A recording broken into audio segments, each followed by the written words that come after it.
बिस्मिल्लाहिर्रहमानिर्रहीम। अस्सलामु अलैकुम वरहमतुल्लाहि वबरकातुहू। हज़रत अबू हुरैरा रज़ियल्लाहु तआला अन्हु से रिवायत है कि उन्होंने कहा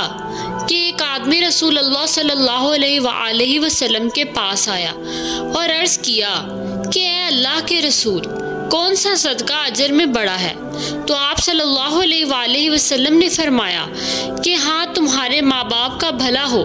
तुम्हें इस बात से आगाह किया जाएगा। वो ये कि तुम उस वक्त सदका करो जब तुम तंदुरुस्त हो और माल की ख्वाहिश रखते हो और फुकर से डरते हो और लंबी ज़िंदगी की उम्मीद रखते हो, और ख़ुद को इस कदर मोहलत ना दो कि जब तुम्हारी जान हलक तक पहुंच जाए तो फिर वसीयत करते हुए कहो कि फ़लाँ का इतना है और फ़लाँ का इतना, हालांकि वो तो फ़लाँ का हो ही चुका। हज़रत अबू हुरैरा रज़ियल्लाहु तआला अन्हु से रिवायत है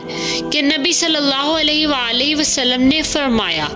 कि 7 किस्म के लोगों को अल्लाह ताला उस दिन अपने साए में से साया मुहैया करेगा, जिस दिन उसके साए के सिवा कोई साया नहीं होगा। अदल करने वाला और वो नौजवान जो अल्लाह की इबादत के साथ परवान चढ़ा, और वो आदमी जिसका दिल मस्जिद में अटका हुआ है, और ऐसे आदमी जिन्होंने अल्लाह की खातिर एक दूसरे से मोहब्बत की, उसी पर इकट्ठे हुए और उसी पर जुदा हुए, और ऐसा आदमी जिसे मर्तबे और हुस्न वाली औरत ने गुनाह की दावत दी तो उसने कहा कि मैं अल्लाह से डरता हूँ, और वो आदमी जिसने छुपा कर सदका किया